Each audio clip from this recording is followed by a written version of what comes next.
Hello and welcome back to my channel. It's been years since I posted, so hi. I am going to try to get back into my YouTube game. It's not going to be the same as what I used to do. It's probably going to be more of these sit down. I don't know, y'all. I'm just going to try. We'll see how it goes, okay? But I saw this lawsuit coming from Blake Lively, and I was like, I need to read this. So I thought I would just do a little reaction. I will let you know I am coming with a little bit of bias because the movie It Ends With Us was originally booked by Colleen Hoover, who I absolutely despise. I think she romanticizes abuse and it's really disgusting.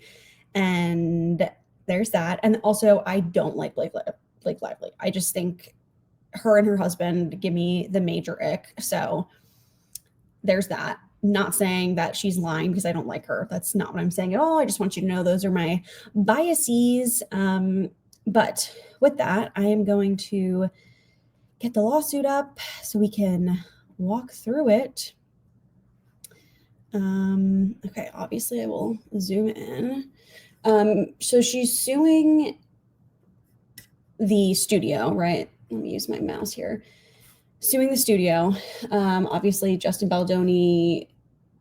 I think this guy is like a major person at the studio. I don't know, and a bunch of other people that I don't necessarily know. For sexual harassment, retaliation, failure to investigate and to prevent harassment, retaliation, aiding and abetting harassment, retaliation, breach of contract, intentional infliction of emotional distress, negligence, false light invasion of privacy, interference with prospective economic advantage.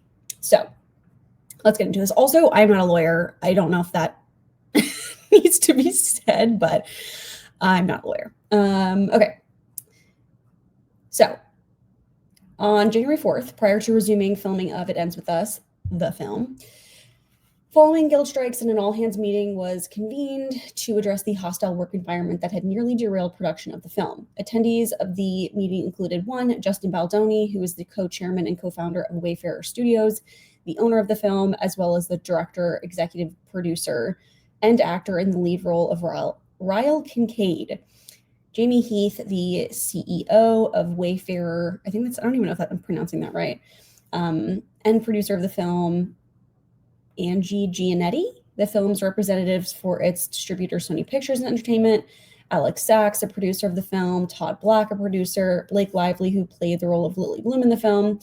Mrs. Lively also had the agreed upon right to have a representative present. She chose her husband, given that the meeting was about repeated sexual harassment and other disturbing behaviors by Mr. Baldoni and Mr. Heath. I find this interesting because I get why she would choose that, but also why wouldn't you choose a lawyer? I don't know. That's her. I don't know. That just seems a little interesting. Okay. As discussed in detail below, Mrs. Lively was forced to address concerns about Mr. Baldoni and Mr. Heath's misconduct with them directly and began doing so months before filming began. Oh my gosh, so it was happening before they started filming? Ew. Okay. The concerns she raised were not only for herself, but for the other female cast and crew, some of whom have also spoken up. The January 4th meeting occurred only after the production company had rebuffed her efforts repeatedly. Oh, good. So they knew about it. Perfect. We'd love that. During the January 4th meeting, the parties discussed in detail the inappropriate conduct that Mrs. Lively, her employees, and other cast and crew experienced at the hands of Mr. Baldoni and Mr. Heath. After the list below was reviewed and discussed in its entirety, all parties present agreed that the outlined conduct would cease. Okay. So they had this little all hands meeting. Everybody's there and they agree on these things. Okay, so I haven't read this fully. I read some of this. I just can't.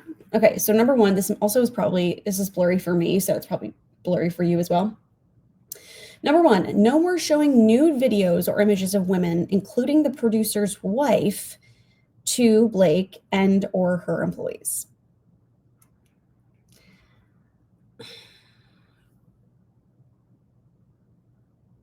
like, what the fuck? Why would you even, like, okay. 2, no more mention of Mr. Baldoni or Mr. Heath's previous, not going to say this word, addiction, or her lack of that consumption to her and other crew members. Again, like, this is not something you need to be talking about, like, at work, you know? No more discussions to Blake and or her employees about personal experiences with the deed, including as it relates to spouses or others. Again, why are we discussing that at work? Let me know. No more mention to Blake or her employees of personal times that physical consent was not given in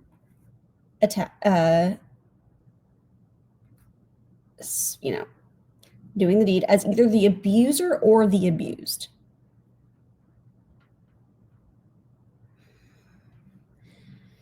It's crazy that people are just saying this stuff out loud now. I don't understand. No more descriptions of their own privates to Blake Lively. If a man that I work with came up to me and described that, girl, what the fuck? 6, no more jokes or disparaging comments to be made to Blake Lively and to her employees about HR complaints the production company had already received on set or about missing the HR meeting. Okay, so she reported it and they're like making fun of her. Great. We love retaliation. 7, no more inquiries by Mr. Baldoni to Blake Lively's trainer without her knowledge or consent to disclose her weight. Okay, so this had come out in the press that he asked the trainer how much she weighed because he has back problems and he had to, like, I guess, lift her up in the movie. So he wanted to be careful. I don't know. Stuff like that is like kind of tough to work around, but like he should have just explained the situation to her. Like going around like behind her back is like super weird and uncomfortable. Number 8, no more mention of Mr. Baldoni, of him speaking to Blake Lively's late father. Why is Justin Baldoni talking to Blake's father, who is no longer with us? Why is that even a thing? Okay. Number 9, no more pressing by Justin for Blake to disclose her religious beliefs or unsolicited sharing of his. I love that. Not in the way of like, yes, he should keep doing it, but I love that that's part of this complaint. Like he's so invested in knowing her religious beliefs and is sharing them with her unsolicited. Like, what the fuck? People like just need to stop with this. Number 10, if Blake Lively and or her infant is exposed to COVID again, Blake must be provided with immediate notice as soon as they or any other producers become aware of such exposure without her needing to uncover days later herself. Okay, that's obviously dangerous, so let's not do that. Number 11, an intimacy coordinator must be present at all times when Blake is on set and scenes with Mr. Baldoni. Okay, I understand that. I wonder if that means it's saying like at all times. So I wonder if she wants like that person there always or just during those specific scenes. Oh my God, it just keeps going. There's 30 things. 12, no more personal physical touching or explicit comments by Mr. Baldoni or Mr. Heath to be tolerated by Blake and or any of her employees, as well as any female cast or crew without their express consent. Why are we touching other people without consent?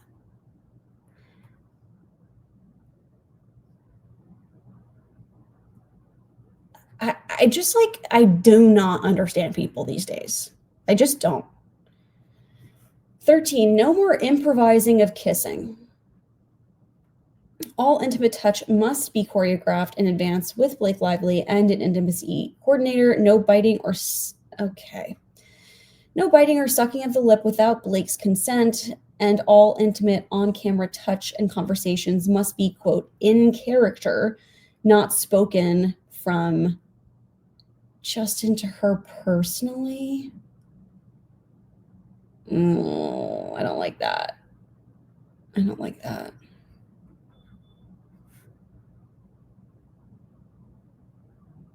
Gosh.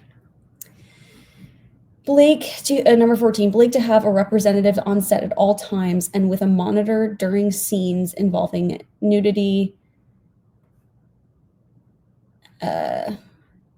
intimate moments, or violence. Sorry, I'm laughing because you're not supposed to say certain things on YouTube. Or violence with Mr. Baldoni. Okay. I get why she would want that after the creepy shit he's doing up there.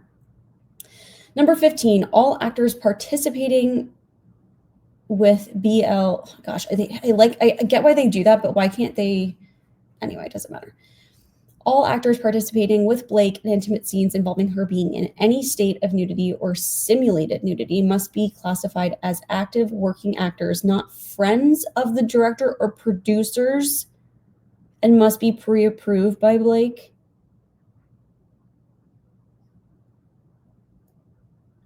Hey, buddy, why don't you come along? Blake Lively going to be, shirtless at this. Like, what the fuck?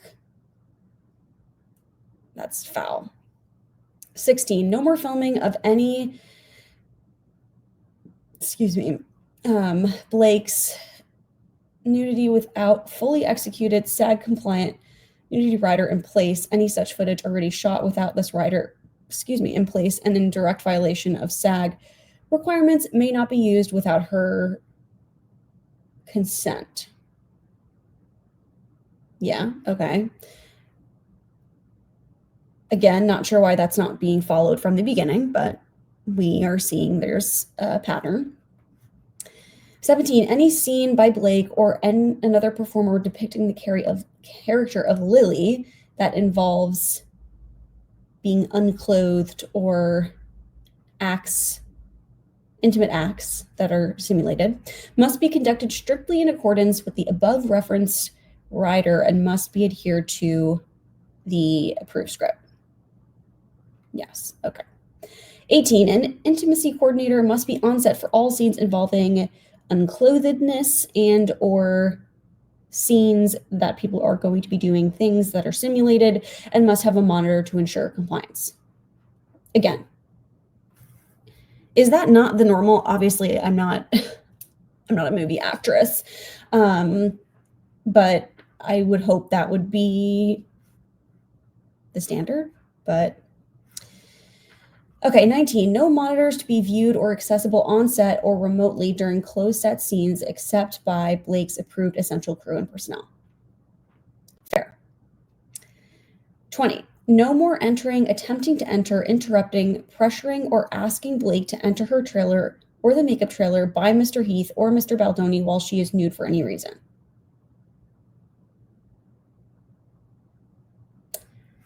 Again, like, just gross.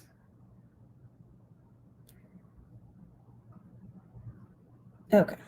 Sorry, I'm just like, this is like, and it's so weird because I'm not a Justin Baldoni fan. Like, I'm very indifferent towards him, but I've seen like clips from, I don't know what the podcast is called that I think he's on. If he's not a host, he's a regular guest on the show. And he seems like ultra feminist. So it's like very weird that this is his behavior. But, to be honest, I feel like nothing surprises me anymore with these disgusting men.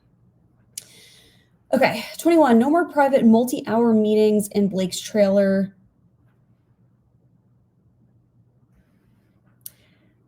With Justin Baldoni crying with no outside Blake appointed representative to monitor.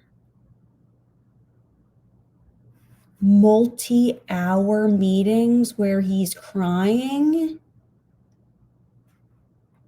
Sir, go to therapy or talk to your wife. Okay, 22, no more pressing by Mr. Baldoni to sage any. Why is he saging people on set? What the fuck? Okay. 23, producer Alex Sachs to be given standard rights, inclusion, and authority per her job description and as representative to Blake Lively when signing. I don't really know what that means, but okay. 24, Sony must have an active daily role in overseeing physical production for the remainder of the film to monitor safety for cast and crew, schedule, logistics, problem solving, and creative. Okay, so it seems like they maybe weren't as involved. Sorry, my nose is running. 25, engagement of an experienced producer to supervise the safety of the cast and crew, schedule, logistics, problem solving, and creative for the remainder of the shoot, and gave some examples. 26, engagement of a Blake-approved A-list stunt double to perform Lily in scenes. Oh my gosh. Where Justin is R-wording in the scene or violence. Lively to perform only close-up work or work from a pre-approved shot list in scenes with Mr. Baldoni involving violence. Oh gosh. Okay. Yeah. I mean, I can't, literally do not fault her for that. I wouldn't want to participate in that either. 27, no more adding of intimate scenes or on camera by Blake outside the scope of the script she approved when signing onto the project.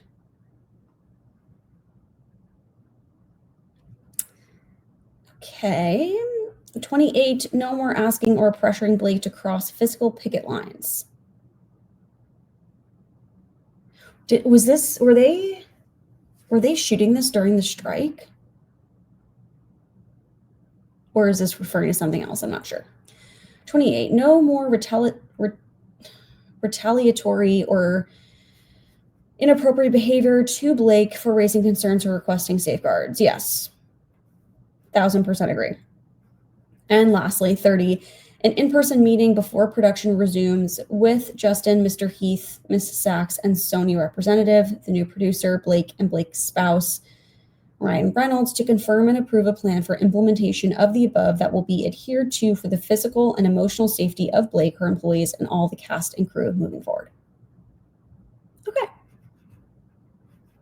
I appreciate that because they could make this list and then nothing changes because they don't actually make a plan. So agree with that. Okay. This meeting was an essential step in a process the parties had agreed to several months before to allow the cast and crew to safely resume production of film. Okay, so it seems like this might have been, they started it before the big strike and then stuff was already happening during that time and then they went on strike and then they had this meeting. In mid-November 2023, the parties had agreed in writing to implement a list of protections enumerated in a contract entitled Protections for Return to Production, attached here too as Exhibit A, which included 17 provisions designed to require the production company to cease the on-set behavior of Justin and Mr. Heath. One of those provisions required an all-hands meeting to confirm and approve a plan for the implementation of certain protections that will be adhered to for the physical and emotional safety of Blake, her employees, and all cast and crew moving forward, which we just read. And then they have an exhibit here. After receiving the document, the Production company responded that they, Sony, and production respectfully acknowledge that Blake has concerns regarding safety, professionalism, and workplace culture. Although our perspectives differ in many aspects, ensuring a safe environment for all is paramount, irrespective of differing viewpoints. Regarding your outline's request, we find most of them not only reasonable, but also essential for the benefits of party involved. Okay, so besides this really shitty gaslighty thing,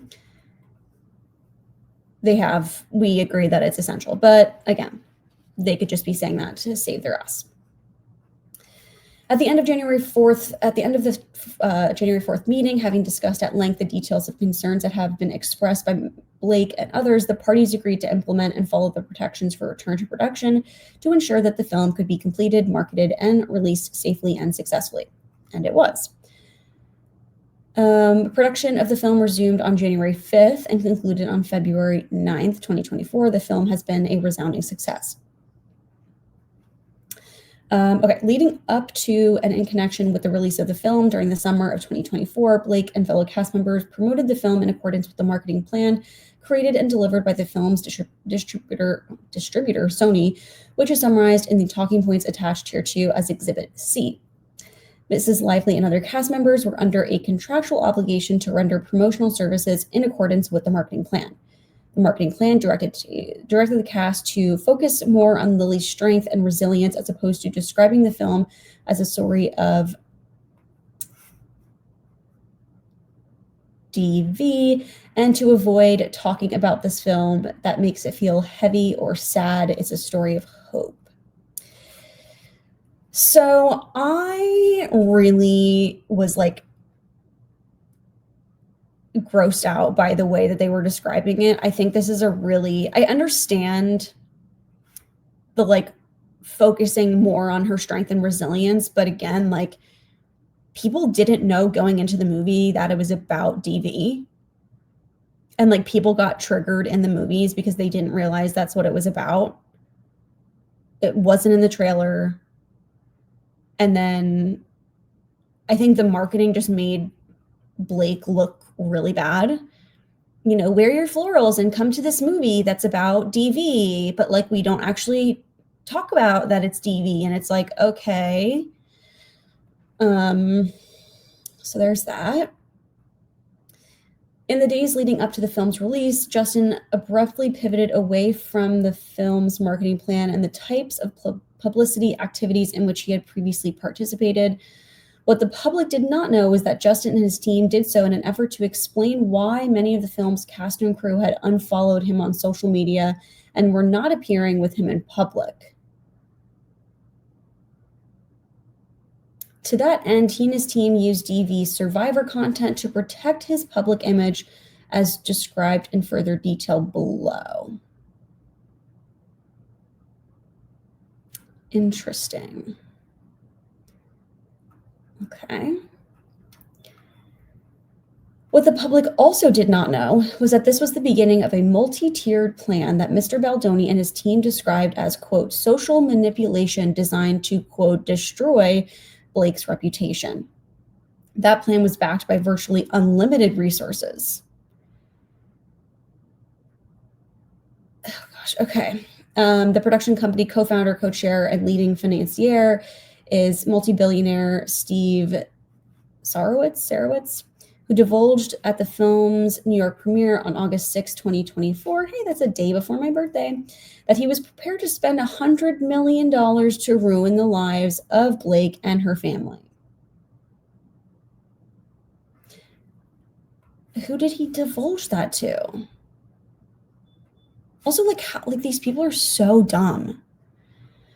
With that backing, Baldoni and the production company associates embarked on a sophisticated press and digital plan in retaliation for Blake's exercising her legally protected right to speak about the misconduct on set, with the additional objective of intimidating her and anyone else from revealing in public what actually occurred. Great. On July 31st, 2024, following the recommendation of her publicist, Jennifer Abel, Wayfarer and Mr. Baldoni retained a crisis communications specialist, Melissa Nathan, and her company Tag. Mrs. Nathan delivered a proposal to Justin, which included, quote, a website to discuss, full Reddit, full social account takedowns, full social crisis team on hand for anything, engage with audiences in the right way, start threads of theories, discuss.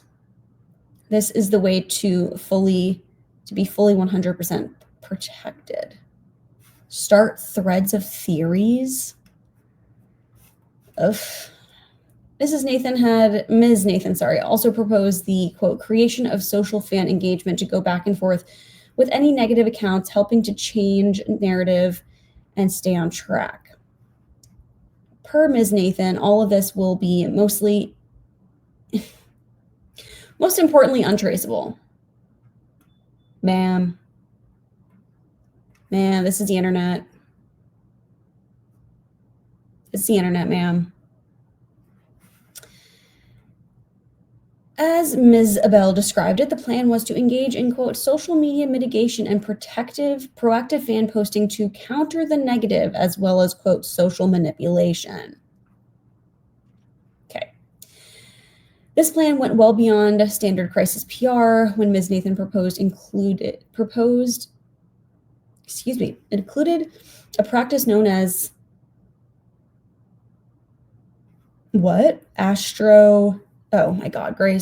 astroturfing. Sorry. This all blended into one. It was confusing me. Okay.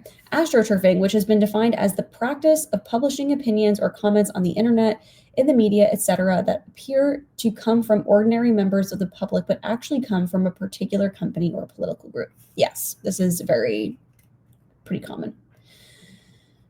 On August 2nd, also, I'm not reading half of these footnotes. I'm sorry. On August 2nd, 2024, Tag circulated a scenario planning document to Justin, Mr. Heath, and others, which described preparations and strategy, quote, should Miss Lively and her team make her grievances public. The document is attached as Exhibit D. To get ahead of this narrative, Ms. Nathan plans proposed strategies to advance misleading counter-narratives, including pushing Nathan's narrative that Blake had, quote, less than favorable reputation, proposing to, quote, explore planting stories about the weaponization of feminism, and misleadingly blaming Blake for production members' job losses. Oof. All right, we got a text incoming. All right, so Justin Baldoni says, morning, not in love with the document they sent, not sure I'm feeling the protection I felt on the call. I don't know who this is with. Okay, this is with Mr. Heath, the owner of the production company. This is the first time I've personally gone through scenario planning with them, so I think let's let them discuss the thinking behind the document and the actual process and protocol of how they implement these things. That's the most important part of this, is how quickly they can shut things down and play stories in your favor. Be honest on this call, and let's give real feedback to each point. And then Justin said, yeah, it just feels very much like there is not much defense, and also them feeling strong, like she's going to do something just a bit concerning what everyone had originally thought. Okay. Initially, Justin expressed concerns that Tag's written plan was insufficiently aggressive to protect him. Writing to Mr. Heath, he said he was not in love with the document. Okay, we read that. In response, they found the right people, blah, blah, blah. So we just read that. Later that day, Ms. Abel and Ms. Nathan exchanged the following text messages, expressing that Mr. Baldoni wants to feel like Blake can be buried. They agreed that, of course, they would do just that, but could not say so in writing. Because they're doing that in writing. We can't write it down to him. We can't. We can't write, we will destroy her. Imagine if a document saying all the things he wants ends up in the wrong hands. Again. Oh my God. Okay. So this is from Jennifer to Melissa. You can, of course, do that, but I do think he needs to know. I'm going to confidently send you something he's texting me and Jamie on the side just to arm you before this call. I think you guys need to be tough and show the strength of what you guys can do in these scenarios. He wants to feel like she can be buried. Of course, but when we send over documents, we can't send over the work we will. Okay, what? We can't send over the work we will or could do because that could get us in a lot of trouble.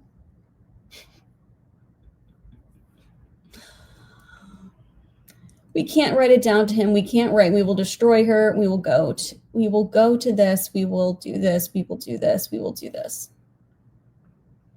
He has to look at it as an information document for us to be armed with. That's all. Imagine if a document saying all the things that he wants ends up in the wrong hands.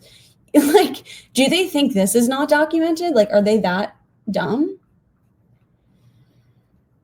Ms. Nathan followed this by assuring Miss Abel, I don't know how that's even pronounced, we can bury anyone, but I can't write that to him. We can bury anyone, but I can't write that to him. I will. I'll be very tough. A few days later, on August 5th, 2024, Justin set the narrative for the social media campaign, sending Miss Abel a screenshot of a thread on X that had accused another female celebrity of bullying women. Mr. Baldoni stated, "This is what we would need." It's a Hailey Bieber thing. Hold on, I'm going to see if I can try to read it. Hailey Bieber's history of bullying many women, not just Selena Gomez, throughout the years. Oh, gosh. And he said, "This is what we would need." Yes, I literally just spoke to Melissa about this on break and about what we discussed last night for social and digital. Focus on Reddit, TikTok, and IG. You guys, this is like so... They're so dumb. Miss Abel responded that we just read that, focus on that, with reassurance that Blake would, quote, be destroyed, end quote, buried. Wayfarer and Justin directed Miss Nathan and her team to actively engage in their retaliatory social manipulation campaign. In the weeks and months that followed, with the direction and approval of Wayfarer and Mr. Baldoni, the team engaged in a sophisticated, coordinated, and well-financed retaliation plan. The retaliation campaign relied on more than just publicists and crisis managers spinning stories. They also retained subcontractors, including a Texas-based contractor named Jed Wallace, who weaponized a digital army around the country from New York to Los Angeles to create, seed, and promote content that appeared to be authentic on social media platforms and internet chat forums.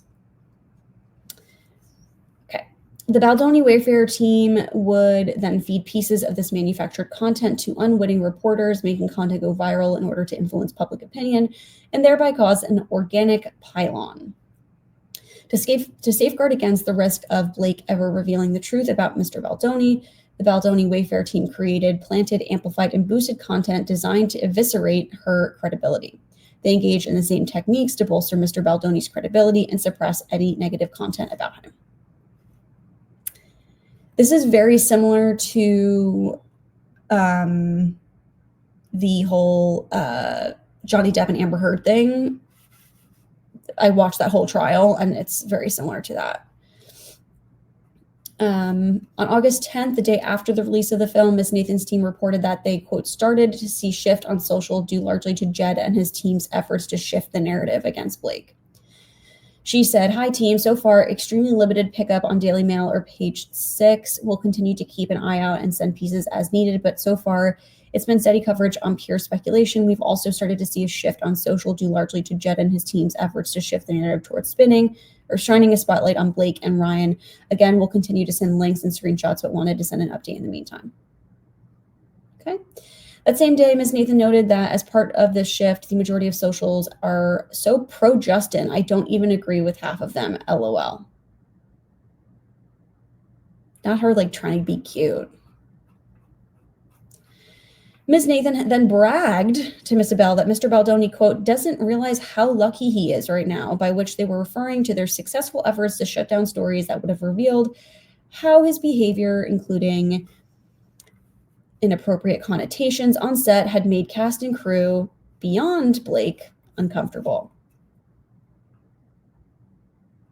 He doesn't realize how lucky. Okay, so Also by this, with the spelling of an S, I'm getting she's British or not from the US. He doesn't realize how lucky he is right now. We need to press on him just how fucking lucky.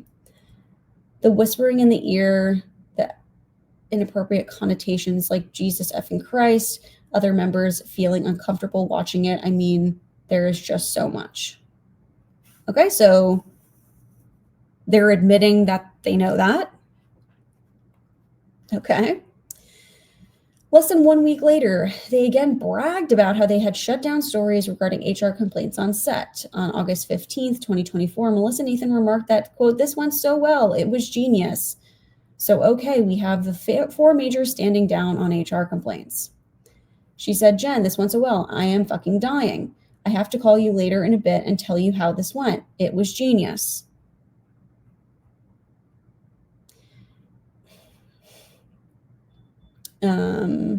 We have 4 majors standing down on HR complaint. I think we are fine on that bit. You know,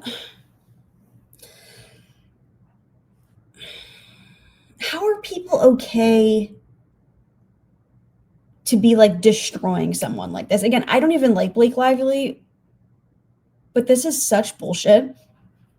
And it's so disgusting, especially because like they know about the issues that happen on set. Okay. On August 16th, Ms. Nathan circulated a Daily Mail article entitled "String of Hard-to-Watch Videos That Have Surfaced Following the Tone-Deaf QA to Road It Ends With Us Could Tarnish the 36-year-old golden Hollywood image for good," to which Ms. Abel responded, "Wow, you really outdid yourself with this piece." And she responded, "That's why you hired me, right? I'm the best." "Wow, you really outdid yourself with this piece. That's why you hired me, right? I'm the best." As their own words, oh my gosh, how long is this fucking document?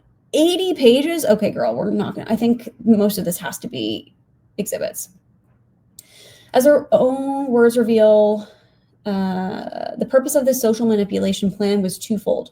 It aimed to both A, conceal the pattern of harassment and other misconduct by Justin, Mr. Heath, and Wayfair, and B, retaliate against Blake by battering her image, harming her businesses, and causing her and her family severe emotional harm. Millions of people, including many reporters and influencers who saw these plaintiff stories, social media posts, and other online content, had no idea they were unwitting consumers of a crisis PR, astroturfing, and digital retaliation campaign created and funded by Justin and Wayfair to hurt Blake. That is precisely the goal of an astroturfing campaign: to light the fire and continue to stoke conversations secretly, blurring the line between authentic and manufactured content and creating viral public takedowns. As laid out in this complaint, the Baldoni Wayfair-led public attack of Blake was the intended result of a carefully crafted, coordinated, and resourced retaliatory scheme to silence her and others from speaking out about the hostile environment that Justin and Mr. Heath created. As such, it was not only unconscionable and a breach of contract, but also illegal under both state and federal law. Miss Lively brings us to action to hold Wayfair and its leaders, Baldoni, Heath, and Sarowitz, accountable for the ongoing retaliation, threats, and harm they have caused Blake, other cast and crew, and all of their families.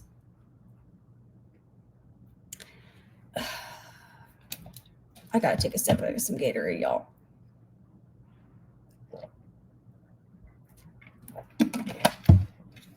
This shit's crazy. My friend texted me this morning. She's like, "Have you read it? It's like, you need to read it." I wasn't expecting this. All right, factual background. Justin Baldoni and Jamie Heath of Wayfair engage in inappropriate and unwelcome behavior toward Blake and others on set of It Ends With Us. Justin launched Wayfair Studios along with Mr. Sarowitz in 2020. Mr. Heath serves as the CEO, and Sarowitz is the leading financier of Wayfair, and Mr. Heath and Mr. Baldoni are all close personal friends. Of course, under the Wayfair banner, Mr. Baldoni and Mr. Heath have many platforms, including, oh, this is it, the Man Enough podcast, with which they co-host. Oh my God, wait. Okay, hold please.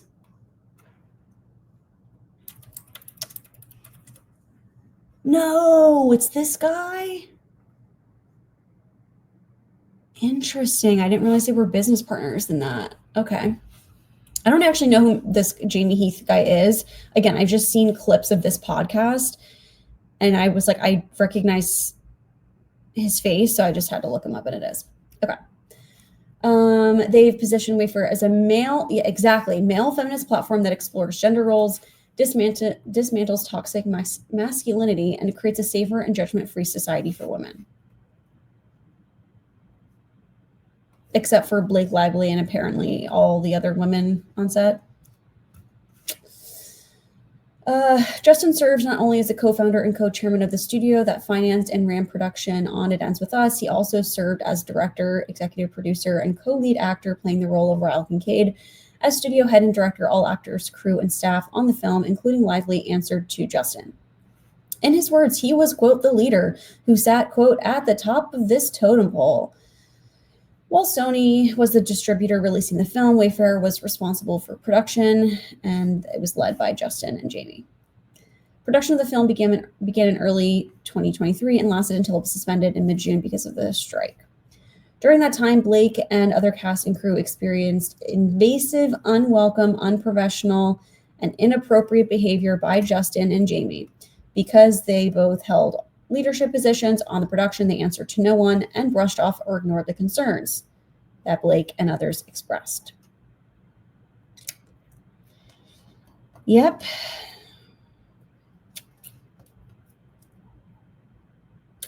Yeah. Justin ignored well-established industry protocols, perfect, in filming intimate scenes, and exploited the lack of controls on set to behave inappropriately. The production company failed to adhere to guild rules, as well as Blake's contracts and standard industry safety protocols with respect to unclothed and intimate scenes, with the Screen Actors Guild, an American Federation of Television and Radio Artists, acknowledges place performers in uniquely vulnerable situations. Such safeguards ignored by them include providing performers with inappropriate notice of being unclothed and faking these intimate moments and ensuring that consent is given free of pressure or coercion. Signed, unclothed riders are in place, spelling out the parameters of the scenes and safe and secure work conditions that are not detrimental to a performer's health, safety, morals, and career, and the use of intimacy coordinators to observe these scenes. Without these protections in place, Mr. Baldoni improvised physical intimacy that had not been rehearsed, choreographed, or discussed with Blake, with no intimacy coordinator involved. For instance, Mr. Baldoni discreetly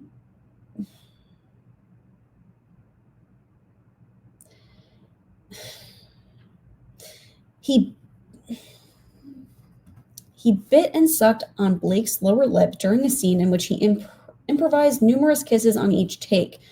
He insisted on shooting the full scene over and over again, while beyond what would have been required on an ordinary set and without advance notice or consent. That is absolutely vile. Yeah, that's gross.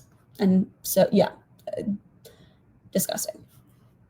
Okay, on another occasion, Justin and Blake were filming a slow dance scene for a montage in which no sound was recorded. Mr. Baldoni chose to let the camera roll and have them perform the scene, but did not act in character as Ryle. Instead, he spoke to Miss Lively out of character as himself. At one point, he leaned forward and slowly dragged his lips from her ear down her neck as he said, "It smells so good."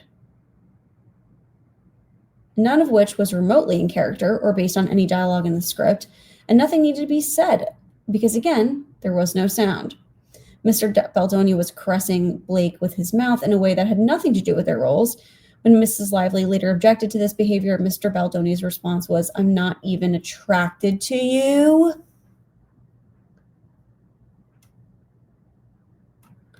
Not the "you're ugly" comeback. That's fucking wild. Holy shit. Okay. Justin inserted improvised, gratuitous, inappropriate content and other scenes involving unclothedness into the film, including for an underage character. Why do we have to have why is this? Okay. In highly unsettling ways.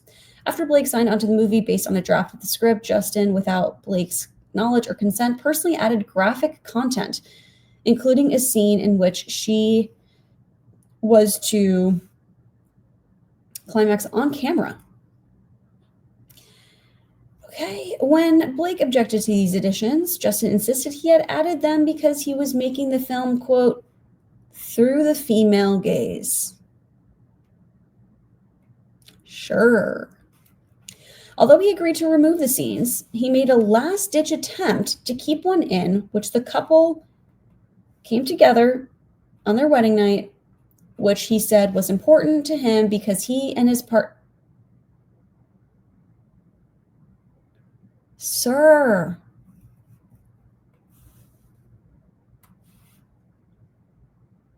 Nobody needs to know that. And why? How is that even a reason to do that? Like, well, me and my wife do that. Okay, dude. That's between you and your wife. Justin then intrusively asked Blake whether she... Oh my God. So he asked her the same thing, which she, as you can understand, found invasive and refused to discuss. On the day of shooting the scene in which Blake's character gives birth, Justin and Jamie suddenly pressured Blake to simulate full unclothedness, despite no mention of that for the scene in the script, her contract, or in previous creative discussions. Justin insisted that women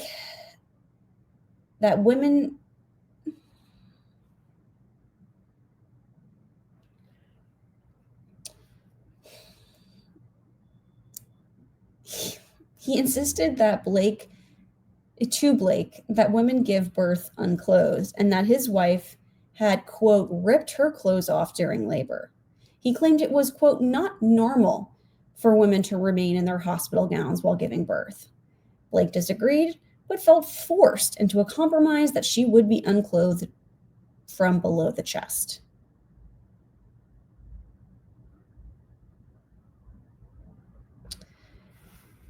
And she has children. This is not like, and again, not that this is even like an excuse, but like, again, just because your wife does something or one woman does something doesn't mean that that's the norm.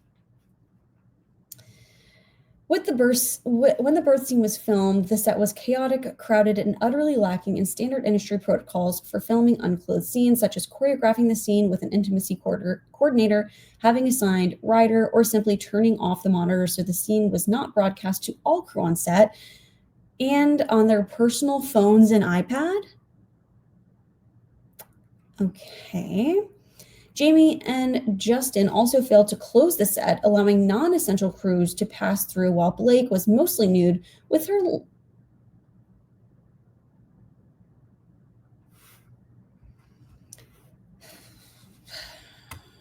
She was in the giving birth position and only had a small piece of fabric covering herself down there.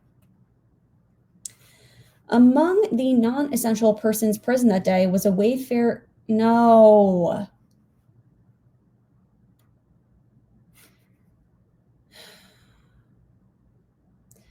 Was one of the co-chairs, Mr. Sarowitz, who flew in for one of his few set visits. Oh, how coordinated. Blake was not provided with anything to cover herself with between takes until after she had made multiple requests. Blake became even more alarmed when Justin introduced his...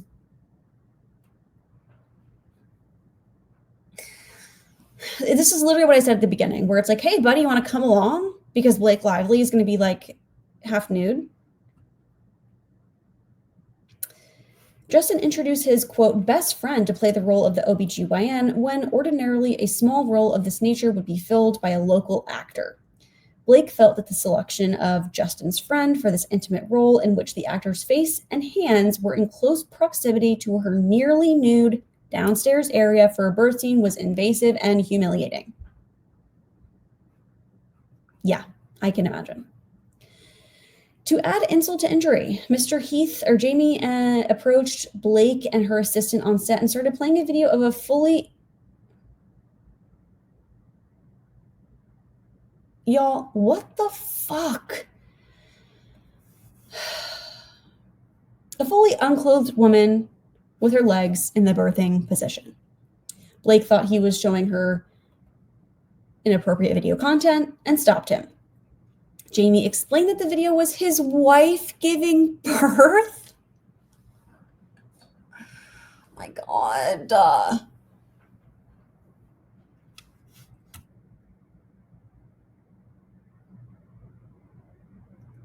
Blake was alarmed and asked him if his wife knew he was sharing the video, to which he replied, "She isn't weird about this stuff."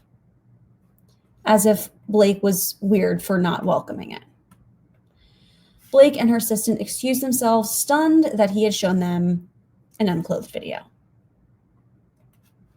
Understandably so. Justin added a detail to the film in which the underage version of Blake's character loses her V-card. In both the book and the script for the film, there was no intimate scene. Instead, the details about this moment were left to the audience's imagination. But Justin added in considerable details, including both dialogue between young Lily and her boyfriend Atlas about losing her V-card, as well as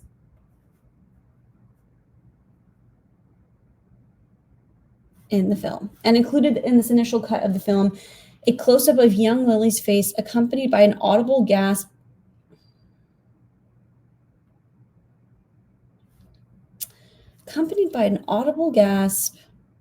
when the intimate act began. Blake was informed that when this scene was shot, after Justin called cut, he walked over to the actors and said, "I know I'm not supposed to say this, but that was hot.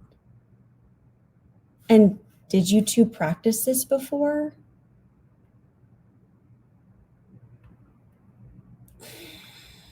God. I just can't.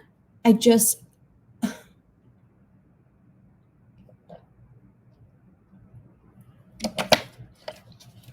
can't. I can't with this. Justin and Jamie discussed their personal intimate experiences and previous addiction to video content, and tried to pressure Blake to reveal details about her intimate life. During a car ride with Blake, her assistant and driver, Justin claimed to Blake that he had been SA'd by a former girlfriend, which he has since shared publicly. At the end of the story, Justin shared that it had caused him to re-examine his past. He then said, quote, "Did I always ask for consent? No. Did I always listen when they said no? No."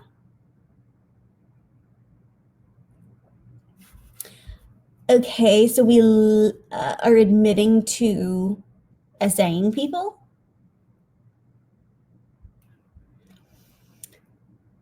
Justin claimed this was an example of how we all have things from which we can learn and grow.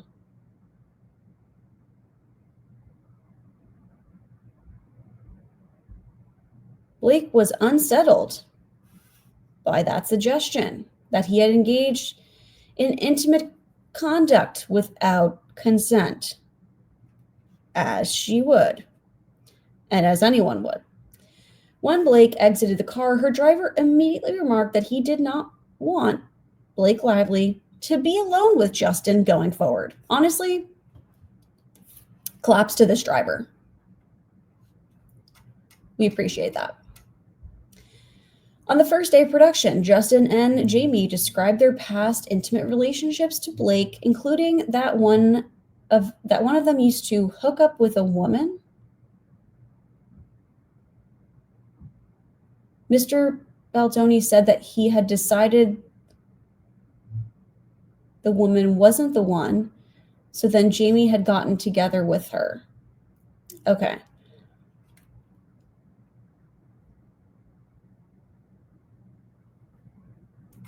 I mean, you don't need to share that. Justin and Jamie often spoke of their, quote, previous addictions to intimate videos. Justin would reference intimate videos to Blake, hoping to shut down the subject. She said to him privately that she had never seen it. Later, when Justin was once again referencing his experiences with intimate videos, he revealed in front of other cast members and crew that Blake had never, quote, seen it. It was incredible invasion of her privacy to discuss any aspects of her intimate life with the cast and crew, much less reveal something that she had told Justin to try to get him to stop talking about the subject with her. He engaged in other behaviors that were shocking and emotionally distressing. For example, he claimed to this is so ridiculous. This is what my friend was saying. He claimed he could speak to the dead, and on several occasions told her that he had spoken to her dead father. It was off-putting and violative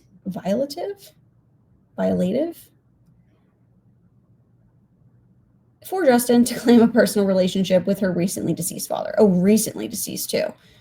Gross. Mr. Baldoni and Mr. Heath were also constantly hugging and touching cast and crew. When Blake or others avoided this touching, they would retaliate by becoming irritated, cold, and uncollaborative. The result was an unwelcoming and mercurial environment for Blake, her employees, and others on set. Yeah. Mr. Baldoni objectified Blake and other women by commenting or criticizing their bodies as S objects. Justin often referred to women in the workplace as sexy. I don't think this is ever a word. I don't even like when people like talk about it in like in marketing and stuff when they're like, I want this campaign to be sexy. Don't say that in the workplace to me. That's fucking weird. When they expressed discomfort, Justin would deflect or try to pass it off, which undermined Blake and others' concerns. Exactly. We love a little bit of gaslighting. For example, on one occasion that Miss Blake observed, he told a female cast member that her leather pants looked sexy when she arrived to set. When she rebuffed his comment because she was uncomfortable, rather than apologizing, he brushed it off with a, I can say that because my wife is here today.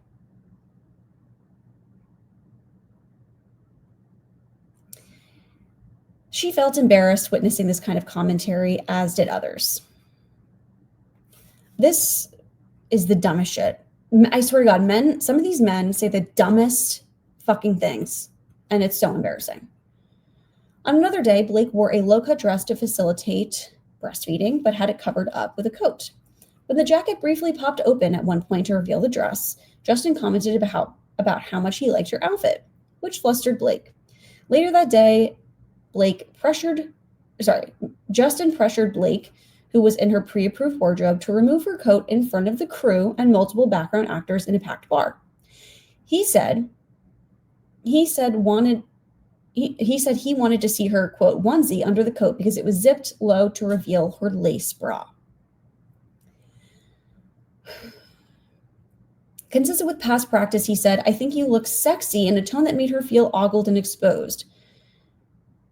With other female cast present, she said, that's not what I'm going for. He bristled and replied, I'm sorry, hot. Who the fuck does this guy think he is? Deeply uncomfortable, obviously.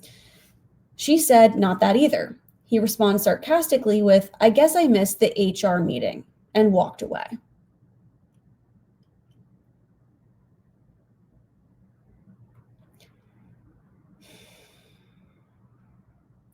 If someone says this, should be immediately fired. Immediately. Another woman on the production spoke to Blake afterward to offer empathy and to share her own similar experiences, with Mr. Baldoni commenting on her in inappropriate terms. As a result of his behavior, on May 29th, 2023, another cast member lodged a harassment complaint. because about Mr. Baldoni's, quote, gross and, quote, unwanted comments towards her and others. Honestly, again, it's amazing to see women come forward and then they get brushed off. And it makes people not want to come forward.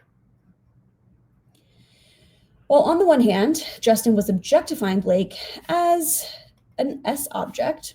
On the other hand, he went out of his way to message criticisms of her age and weight, neither of which she could change during filming. Also, if you're criticizing her age and her weight, why did you hire her for the role in the first place if you're going to be like fucking complaining about it like a bitch?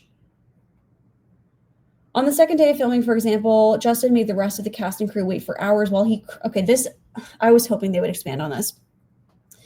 While he cried in Blake's dressing room, claiming social media commenters were saying that Blake looked old and unattractive based on paparazzi photos from the set. She tried to reassure him that she should look authentic in the scenes depicted in the photos, which were just after her character had been by her fictional husband rather than hot. Justin, however, appeared focused on Blake's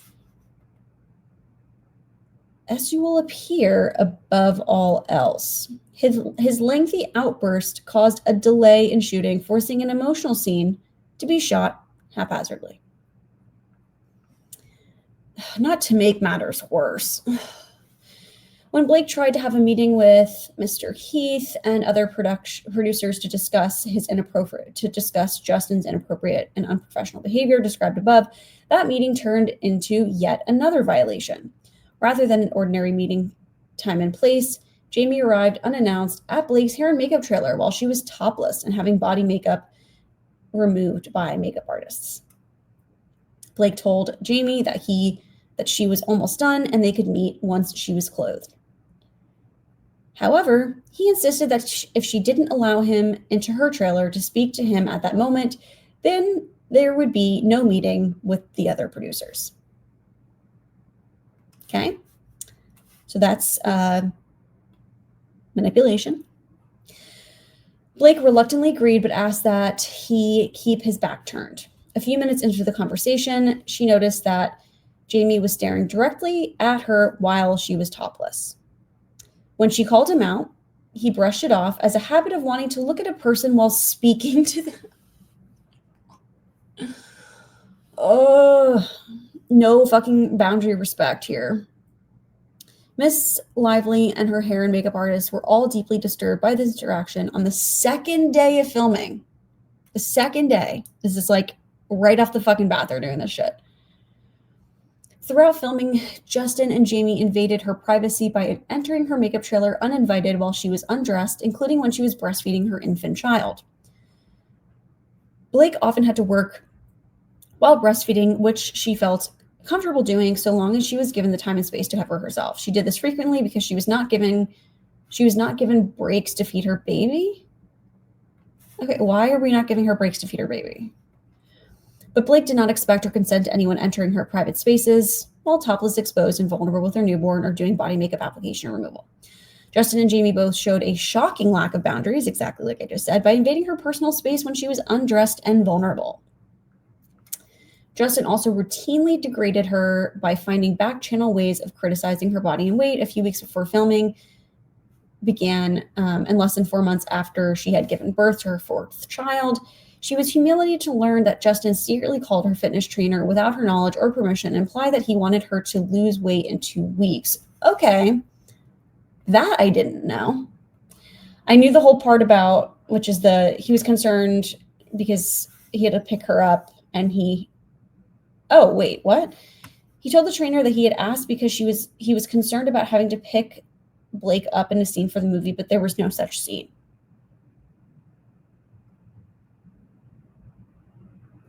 Sir? When Blake caught strep throat, Justin offered as a gift to connect her with an expert he had on retainer to help her with probiotics and combat the sickness. When Blake went to fill out the privacy forms, she saw the expert was not what Justin had represented her to be, but was a weight loss specialist. She felt once again that Justin was shaming her for her body and her weight. Oh my God. Like, what is happening? Justin and Jamie failed to implement COVID protocols when there was a COVID outbreak on set. Blake was told by another producer that because they did not have insurance coverage for COVID, Justin and Jamie deliberately withheld that information when she had been exposed to COVID. Both Blake and her infant child contracted COVID from the outbreak.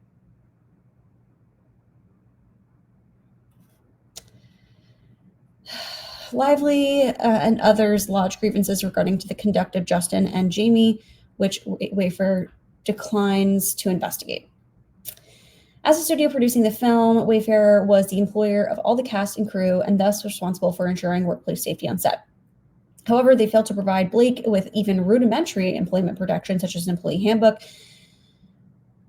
harassment policy information, or any training on harassment, discrimination, or respectful workplace expectations.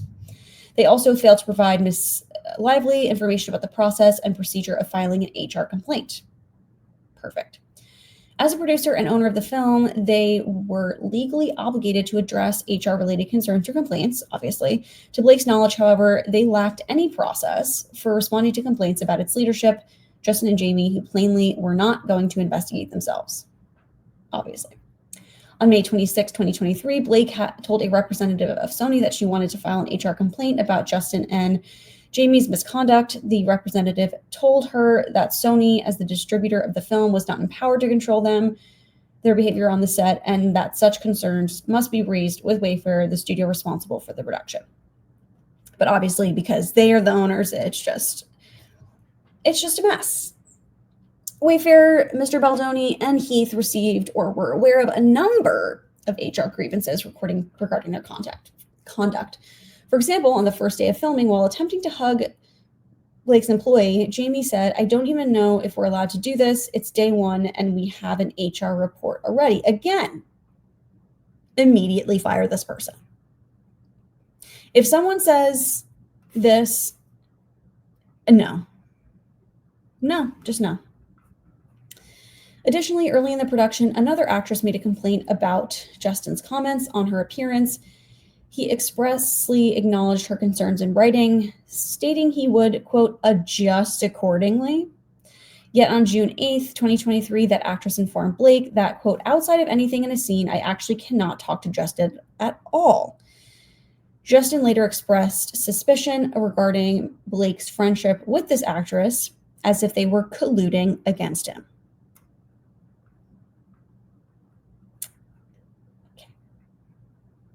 As described above, Blake and others attempted to raise concerns to Justin and Jamie regarding certain of the conduct described above during filming, but they were not addressed given the futility of asking Justin and Jamie to address their own behavior. After unsuccessfully attempting to raise concerns with Sony, Blake expressly told Justin and Jamie that there were serious HR problems on set. Jamie responded that they knew, implying that someone had mentioned that to them that Blake had raised concerns. In response, Jamie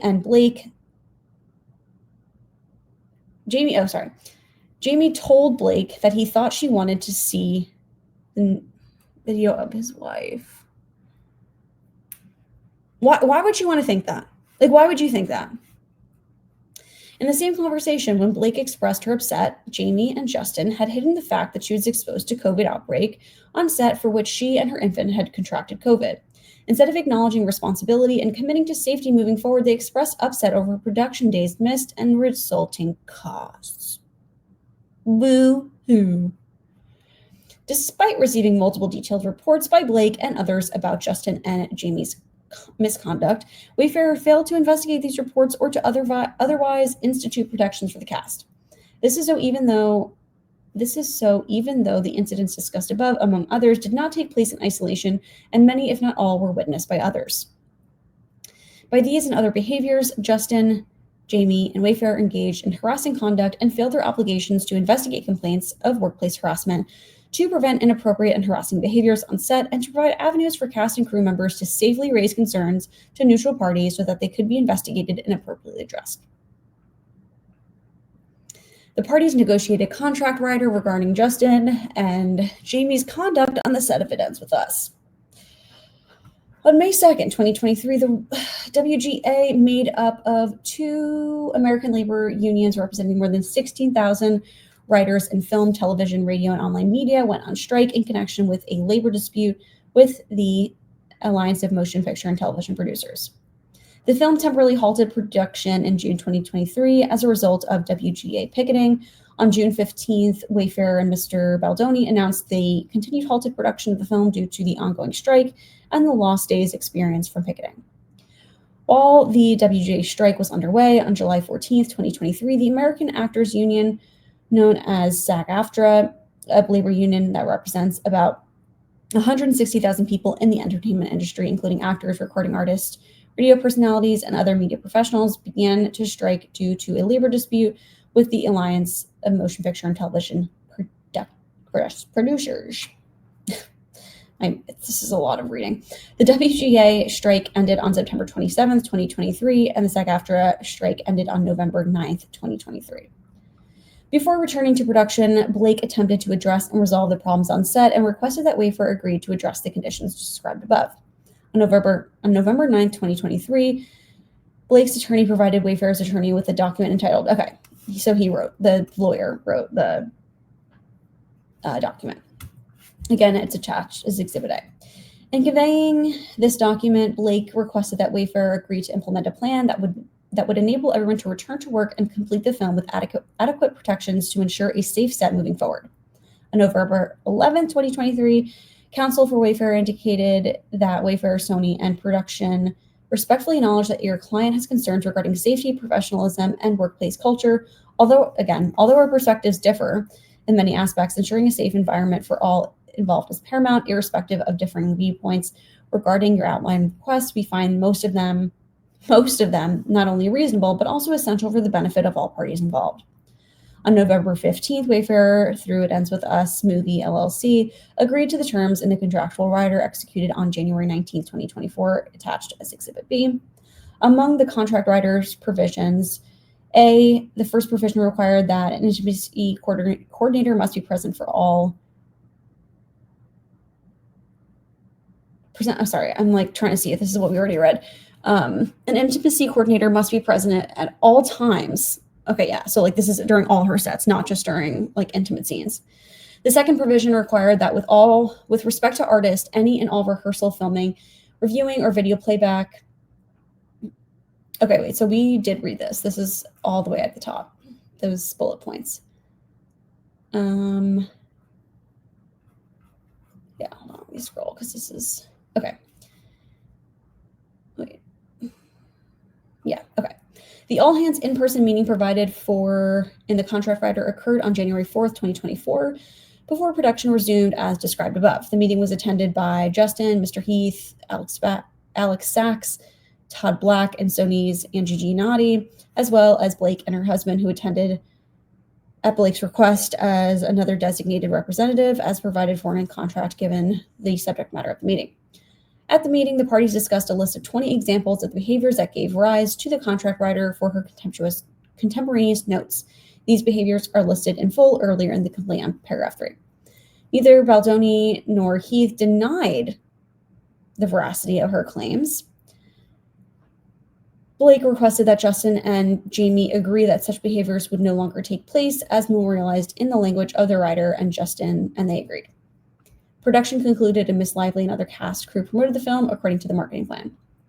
Production of the film resumed on January 5th and concluded on February 9th. In connection with the film's public release, Blake and the rest of the cast actively promoted the film in accordance with the marketing plan for the film, attached here too as Exhibit C. The production company had embraced and on information and belief had formally approved of this marketing plan. The plan and related talking points expressly required Blake, as well as the other cast and crew engaged in promotional activities, to focus more on, yeah, we read this, story of hope, opposed to DV. As detailed above, Blake and fellow cast members promoted the film in accordance with those talking points during appearances on red carpets, interviews, blah, blah, blah. Justin publicly embraced the marketing campaign. In early May 2024, Justin appeared at a floral-themed trailer launch event, which included him personally making flower bouquets for influencers, a photo opportunity, and a film-branded latte art. As late as July 25th, 2024, he appeared at a pop-up of Lily Bloom's flower shop in Century City, California, where he held a long-stem rose microphone and playfully gave tours of the shop to influencers. In a TikTok interview posted that day, he excitedly walks through the pop-up and states that he will be giving tours all day, every day until August 9th. Okay, so this is him at the thing. In advance of the release of the film, nearly all cast members chose to appear in public separately from Mr. Baldoni, given his on-set behavior. He became concerned that the public would discover that, quote, something is much bigger under the surface on information and belief, alluding to the complaints lodged by Blake and others. At that point, he pivoted away from the film's marketing plan to explain his absence from the rest of the cast. He shifted his focus away from the message of female triumph to instead capitalize on female trauma. After the film's premiere, Justin changed his Instagram profile, canceled lighthearted social media posts, and instructed his team to look out for survivor reactions and support, all in an effort to quickly shift his own public narrative to focus solely on survivors and domestic violence organizations. Gross. I mean, in theory, that's good, right? To highlight survivors and let them know that their story is valid and heard and whatever, but he's doing it in a disgusting way. Isabel cautioned Baldoni that this shift might be too drastic too soon. Still, he insisted on a, quote, TikTok strategy that his promotional activities for the film should seek to amplify what he described as, quote, survivor content. Hey, just landed. This is from Justin. What is the TikTok strategy? I'd like you guys to start posting me only talking about DV and clips and why this movie is so important. Again, gross. The team followed his instruction. For her part, Ms. Abel concluded, it doesn't feel performative now that you've done major substantial press on the topic. On August 11th, she laid out a posting timeline to Justin and the team stating theater surprise and then I think survivor content first thing tomorrow a.m., which then will be helpful for a news cycle. By repositioning his marketing of the film on information and belief, he hoped to create the false impression that he had chosen not to appear alongside other cast members. And that's pretty much what came out in the media from in the beginning part, right? And then obviously this stuff kind of leaked out. He directed his team to share on his public Instagram feed the private messages he had received from survivors sharing their stories of domestic violence with him. His team talked him out of this idea, writing that they do not recommend using private DMs as content. Okay, so they're not fully soulless, these people. This is Justin to Miss Bell. Also, I need you guys to really be on all the stories I'm tagged in. I think you should let all people DM me so you can see people's reaction to the film, and I could be reposting everything. These next 36 hours are crucial, and we need to be on it. Looking at everything, finding the most emotional and touching content from survivors supporting this film and reposting. Need you to be finding survivors, sharing their stories, and amplifying them on my page and TikTok. Mr. Baldoni went so far as proposing to share a video of a woman's birth moment. Again, why? But his team talked him out of it, warning that it might be perceived as weird and was too intimate. Still, Justin's team was more than willing to deploy survivor stories, reactions, and images to protect his image. Mr. Baldoni and his team formulate a retaliatory plan. Wayfair knew the details of Blake's and others' concerns, the HR complaints raised regarding Justin and Jamie's behavior, Blake's contractual rider, and the January 4th meeting to discuss their behavior. In addition, their PR team knew about the claims that Blake and others, as well as a protections rider, and as Wayfair sent the materials to them in November 2023. Again, so they knew about this shit. As early as May 2024, Justin told his team that they needed a plan to get ahead of the claims against him. In the event they were to go public. Specifically, Justin wrote, quote, just want you guys to have a plan, plans to make me feel more at ease. So you can feel more at ease? Fucking shithead. On May 17th, 2024, Mr. Baldoni texted his publicist, Jennifer Bell, that Blake's husband had blocked him on social media, stating, "We should have a plan for if she does the same when the movie comes out." In June 2024, a month after Justin's first promotional event for the film, Blake and others in the cast fulfilled their first publicity obligation for the film without him. They did not publicly discuss the misconduct that had occurred on set, nor did they ever suggest to Wayfair or Justin that they intended to discuss their concerns publicly. Yet on June 20th, 2024, Miss Abel texted Jamie her concern, "We can't have fans starting to guess why JB is left out of the stuff." Likewise, Justin strategized with his publicist, Miss Abel, about various ways in which they might cover up red flag or explain away his on-set misconduct. On June 24th, 2024, for example, Justin proposed a, quote, offensive move showing his neurodivergence and some of the attributes that come with it, to explain that anything that he had been accused of was social awkwardness and impulsive speech. Shame on you. Shame on you. Okay, this is a text. "Hey guys, one thing I want to do is the Dr. Oh no. Dr. Raymond. Matt, I know you have your feelings about it, but his practice saved my friend Miranda's life a few months ago. With everything going on, I want to have an offensive move showing my neurodivergence and some of the other attributes that come with it so I can start talking about it.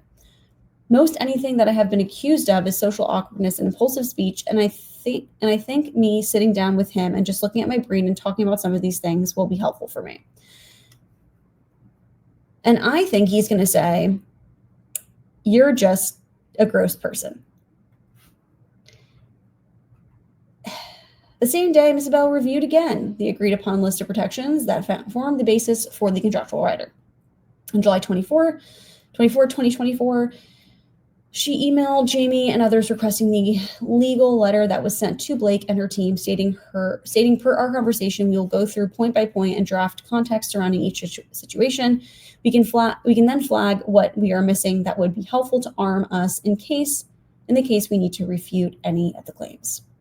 On July 26, 2024, Justin sent Ms. Abel a Variety article about Francis Ford Coppola's inappropriate behavior on set during the production of Megalopolis, including his alleged kissing of cast and crew, as described by unnamed sources. In conveying the article, Mr. Baldoni stated, "This is the shit that I'm sure they want to do. Unnamed sources, etc." On July 29, 2024, Mr. Baldoni and Ms. Bell discussed a proposal to get ahead of any potential publicity regarding Blake's HR complaints against him with a social and digital combat plan. Wayfair engages. Okay, I just like, this is so gross.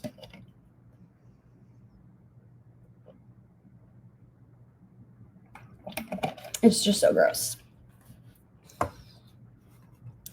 Wayfair engages Melissa Nathan and the agency group on behalf of Justin to launch a retaliation campaign against Blake. As the film's release date of August 9th drew closer, Justin, Jamie, Wayfair, Isabel, and others continue to pursue a strategy on behalf of Mr. Baldoni and Wayfair to, quote, arm themselves against the possibility that Blake or others might go public with the claims against them. This plan took shape with Wayfair's retention on behalf of Wayfair and Mr. Baldoni of Melissa Nathan, which occurred on or around July 31st, 2024. Melissa Nathan is a crisis manager on or about June 2024. Ms. Nathan launched the agency group PR tag. I can't remember I can't remember what other celebrity had used this crisis manager before, but someone like big. TAG markets itself as a team of crisis specialists and communication experts that redefines the rules of reputation management. TAG's website states, at TAG, it's more than just a creative, powerful narrative. It's knowing how to navigate that narrative towards continued success and lasting legacy. TAG's website states that it offers comprehensive communication services for individuals, businesses, and corporations looking to invest in reputation management and the growth of their unique public profiles. TAG specializes in crisis communications, having managed some of the biggest public-facing crises to date, and utilizes that fast-paced reputation-first mindset with all of its day-to-day clients, which span a variety of industries, including entertainment, media, business, and sports. TAG services include messaging and narrative development, media relations, crisis communication management, blah, blah. Okay. July 31st, 2024, Wayfair had started to put together a timeline of events to be shared with TAG. According to TAG's own planning document, the purpose of Mrs. Nathan's engagement was to help Mr. Baldoni, quote, get ahead of the narrative and mitigate bad press that might arise from her complaints becoming public by engaging in techniques such as rapid response communication system and cataloging third-party advocates willing to provide a potential quote or engage with reporters on Justin and Jamie's behalf to mitigate negative narratives from a source outside of Wayfair. As set forth above, on August 5th, 2024, Mr. Baldoni sent Isabel a screenshot of a thread on X, you mean Twitter, regarding another female public figure's alleged history of bullying many women. This is what we need. This is the thing about Hailey Bieber. The next day, even though Ms. Nathan and TAG had already begun performing work on behalf of Wayfair and Mr. Baldoni, Ms. Nathan texted a chain with Ms. Isabel and Mr. Heath, providing pricing quotes ranging from $75,000 to $175,000 for their services. Ms. Nathan explained the quotes as follows. Quote 1, $175K. This will be for a 3 to 4 month period and includes website to discuss, full Reddit, full social account takedowns, full social crisis team on hand for anything, engage with audiences in the right way, start threads of theories to discuss. This is the way we fully are 100% protected. Quote 2, $25K per month, minimum 3 months as it needs to seed same as above. This will be a creation of social fan engagement to go back and forth with any negative accounts, helping to change the narrative and stay on track. Ms. Nathan stated all of this will be most importantly untraceable. No, it won't. Like, again, how fucking dumb are these people? It's like, there's a lot more to both of these quotes, but easier to discuss via phone in terms of capabilities and what I've personally experienced in and out of crisis scenarios. Okay.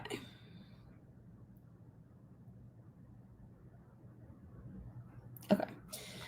The Hollywood Reporter announced the retention of Ms. Nathan and TAG on August 13th, 2024. The report stated, in part, the news comes days after sleuths flooded TikTok with speculation about an alleged rift between Baldoni and his cast and crew, including co-star and producer Lively, and as well as Hoover. Chatter spiked when fans noticed Baldoni's absence from joint press events and the lack of group photos of Blake and Justin together at the New York premiere on August 6th. Some also pointed out that neither Lively or Hoover nor the rest of the cast followed him on Instagram. All right, this is the retaliation scheme. Miss Isabel, Miss Nathan, and others employed or engaged by TAG perpetrated a retaliation scheme against Blake in collusion with Mr. Baldoni, Mr. Heath, and Wayfair. This scheme was what TAG described as a social manipulation plan relying on direct and constant media engagement, the seeding of content on traditional and social media platforms, the boosting of content, sometimes the very content that TAG and its affiliates had seeded, and the suppressing of negative content about Justin, amplifying negative content about Blake, which is exactly what happened, right? There's the I like your bump, whatever thing, which was like really shitty thing for Blake to say, but whatever. That was like one thing that I saw like a million times on TikTok. On August 1st, 2024, before any of the cast sat down for interviews at the film's press junkets, Miss Isabel stated to Mr. Heath and Wayfair personnel that she had held an in-person meeting with a contributor to People, Fox News, In Touch, and Us Weekly, the greatest 4 sources of fucking journalism ever. Miss Isabel explained that during the meeting, she had fully briefed the contributor of the situation with Blake. Miss Isabel stated that the contributor was, quote, armed and ready to take the story of Blake weaponizing feminism, and assured Jamie that the contributor will do anything for us. Great. She hates Blake. Has heard this story before and will do anything for us. Just FYI. Look, I don't like Blake either. But that doesn't mean she gets to be fucking harassed. Okay, on around August 2nd, 2024, Miss Isabel connected the contributor with Ms. Nathan. Subsequently, Ms. Nathan engaged directly with media sources on behalf of them. August 2nd, Miss Nathan, Justin, Miss Abel, and others had a phone call to discuss the services. This is the scenario planning document stated there are several potential scenarios at play here we should be prepared for should Blake and her team make these grievances public. Again, get ahead of the narrative, misleading messages that production members lost their jobs due to Blake's takeover and insisted upon involvement. Involved her husband to create an imbalance. Again, this is another big thing because their two movies, Blake and Ryan's movies, released the same week or weekend or something like that. So they were kind of like cross-promoting. And also she announced her hair care brand, I think, around the same time. So people were like kind of weirded out by that. But that's like so common for celebrities to do that because you get like a 2-for-1 kind of thing. Blake had a less than favorable reputation. Blake had a clear, likely motive to bully her way into buying the rights for It Starts With Us, the sequel of the film. Explore planting stories about the weaponization of feminism.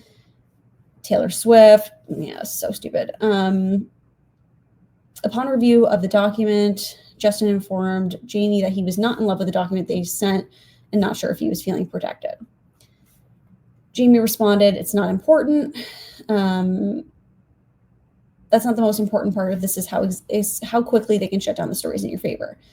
Later that day, questioning whether the plan was aggressive enough, texting that Justin wanted to feel like Blithely could be buried. You know, that we read these before. We can't write that, but we're writing it in our text messages that are accessible when on Discovery are asked.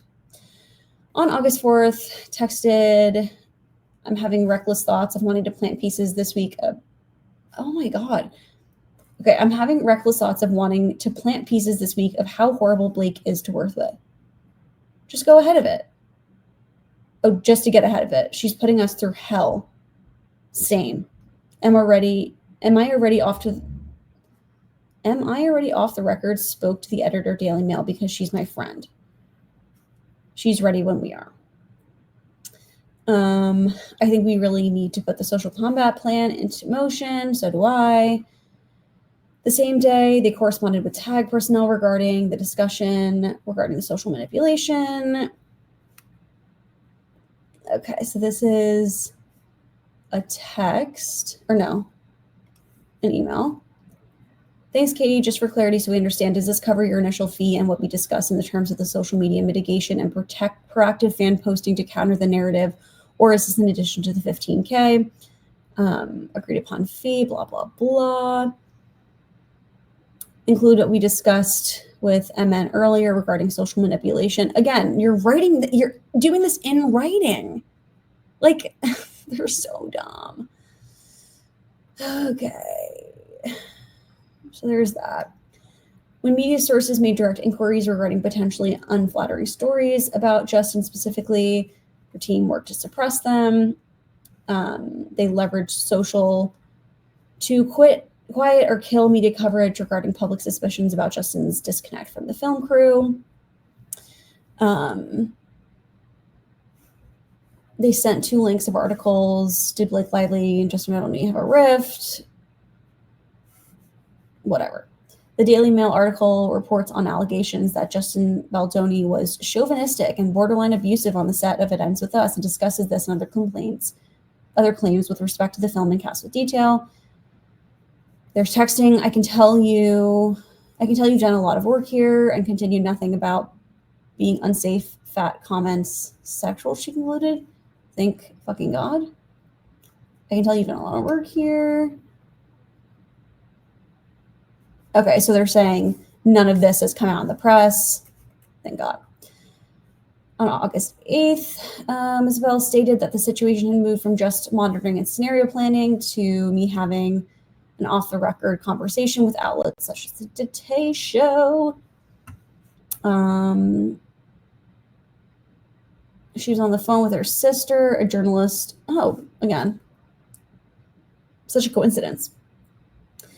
On the phone with her sister, a journalist at the Post, and Page 6 remarked that his religion should be taken out of media coverage, she went on to state, and mostly the misogynistic.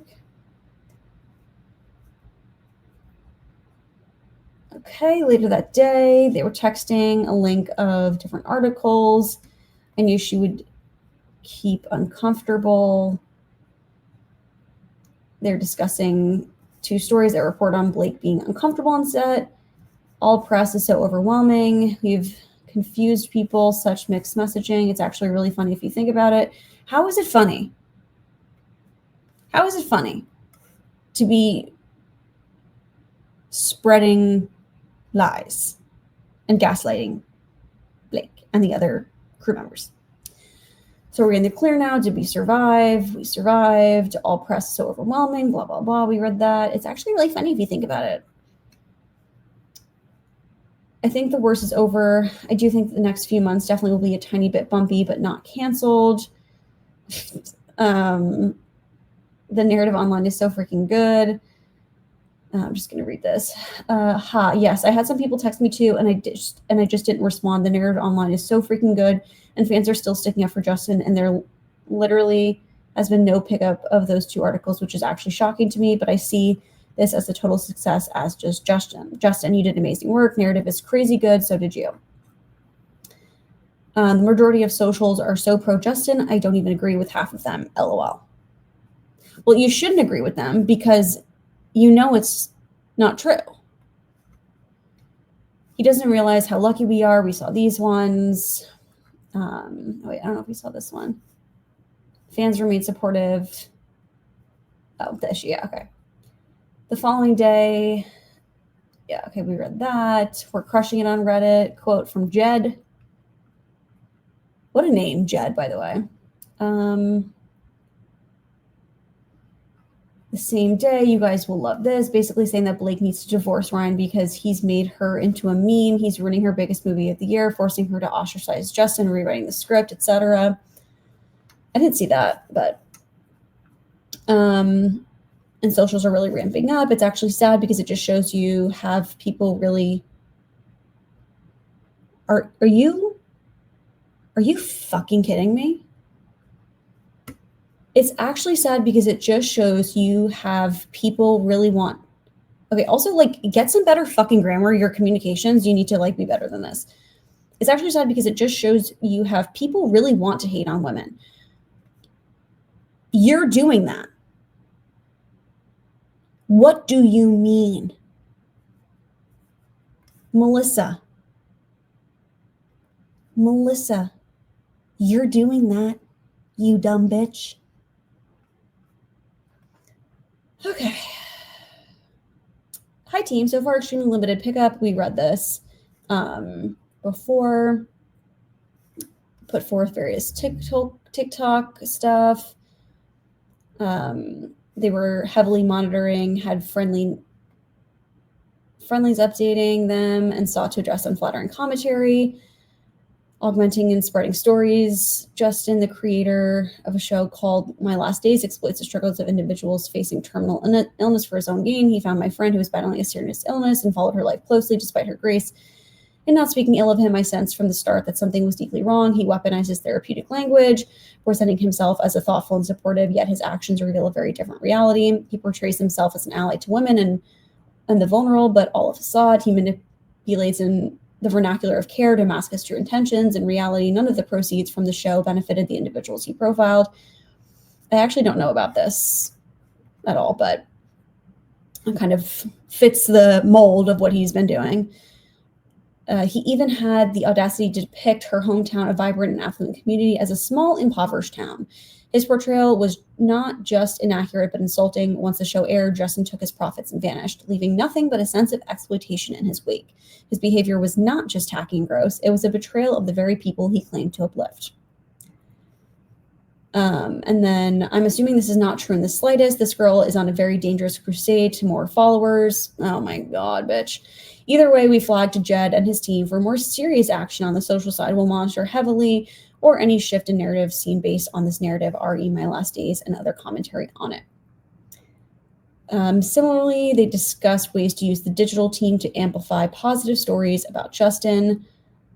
So this girl is claiming that Justin invited her up to his hotel room years ago. I didn't want to share the vid, but blank did a screen record, and this is her account, so you guys can look at it. Part of me wants blank, his former assistant, to comment and say this never happened. Ridiculous. Let us chat to Jed on this as well. On any occasion, any member of Wayfarer, the social manipulation team, could text a link to a positive story about Mr. Baldoni or negative story about Blake and ask someone to boost it on their story, blah, blah, blah.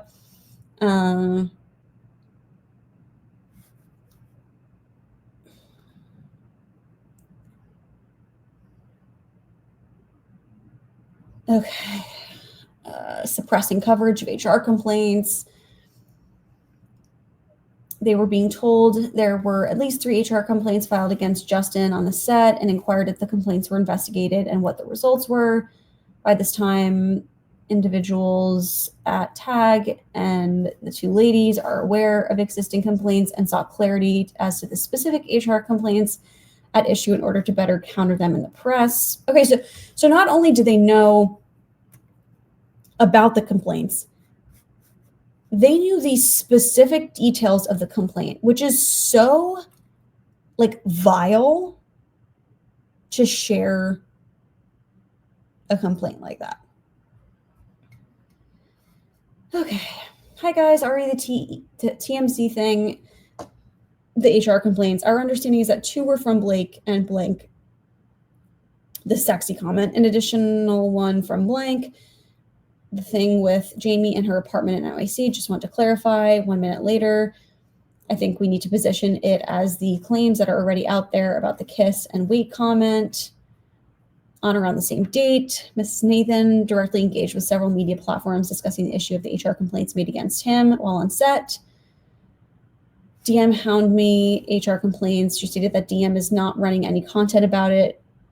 Continuing, Jen, this went so well, I'm fucking dying. I have to call you later in a bit. Okay, we read those during the same period of time. They'd planted or otherwise were involved in generating or influencing the content publicly put forth on social media, including Reddit and TikTok, blah, blah, blah. Various text messages were exchanged between the journalist and so is her sister. These messages consisted of draft of a story outlining her role, Blake's role in making final cuts to the film. They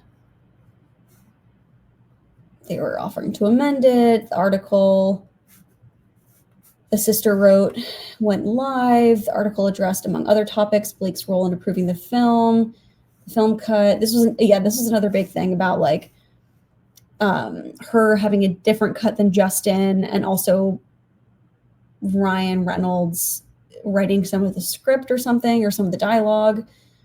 The language contained in the article is almost verbatim copy of the language exchange between the 2 and reflects the revisions that were sent over. They publicly shared this article on 1 or more social media platforms, including Reddit, in relation to Blake and her husband, and the narrative that Blake steamrolled or bulldozed Justin in the film for her own personal gain. The very same day, Miss Nathan sent an article from the Daily Mail about her. You really outdid yourself with this piece. That's why you hired me. I'm the best. This is the hair care line thing. Hair care line, Blake Brown, which she spent 7 years building. The Instagram account of the brand was flooded by harassing and derogatory comments, included many posted by user accounts that had no followers and no prior post, suggesting inauthenticity and which did not relate to the brand's products. Take just one example. Commented, how about you stop paying the media to trash and smear Justin? That would be a good start, you awful human being. Another user said, we want Justin cut out of the movie. We want Justin's cut of the movie. He actually cares about DV. Mr. Baldoni and Sarowitz, along with Mr. Heath, not only encouraged efforts to target Blake and her family, but they went as far as to provide input and ideas on ways to negatively influence the narrative against Blake and her family. How lovely. For instance, on the film's release date, after sharing certain negative articles, Baldoni stated, there's no way we can let them get away with this.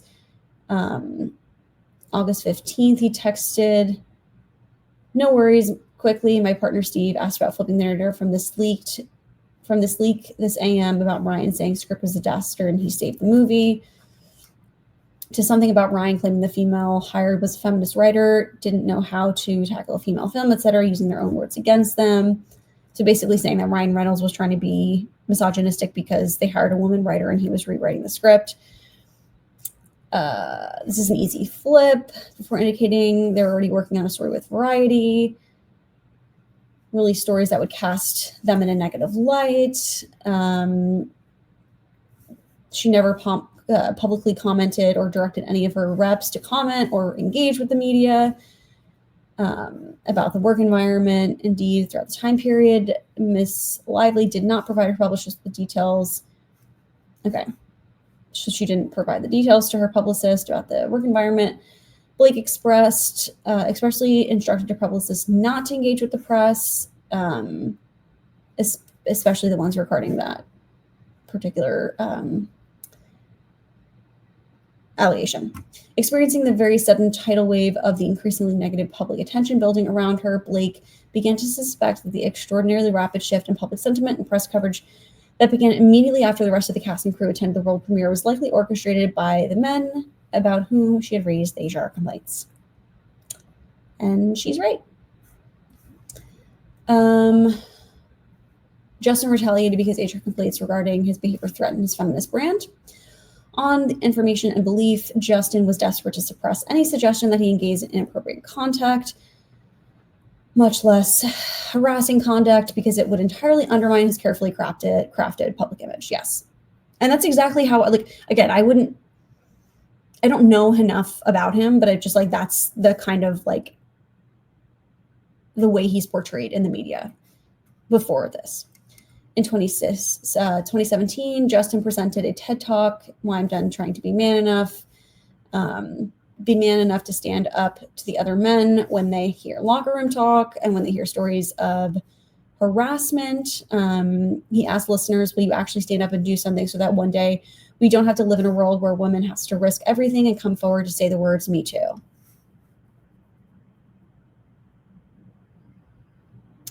What a piece of shit.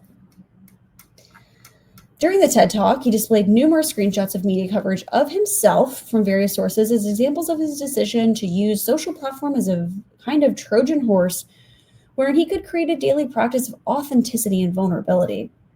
He claimed that the response has been incredible, it's been affirming, it's been heartwarming. I get tons of love and press and positive messages daily.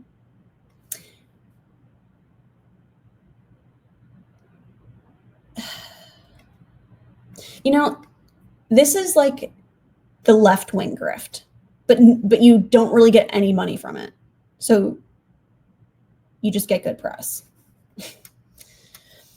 Around the same time of the TED Talk, he announced the launch of male talk show through the media company of his company called Man Enough. They have public conversations on camera that he had never seen men have. In one episode, he hosted a roundtable with really strong men, including Jamie Heath and others, in reaction to the Me Too movement, to collectively learn from each other, from experts, and hear firsthand from women, and try to figure out how we can be better allies and responses in our actions. Do they have any women on the really strong men? Does he have any women? Okay. In the episode, he questions the group who at this table has seen something and didn't say anything. I mean, address the objectification, harassment, and then said nothing.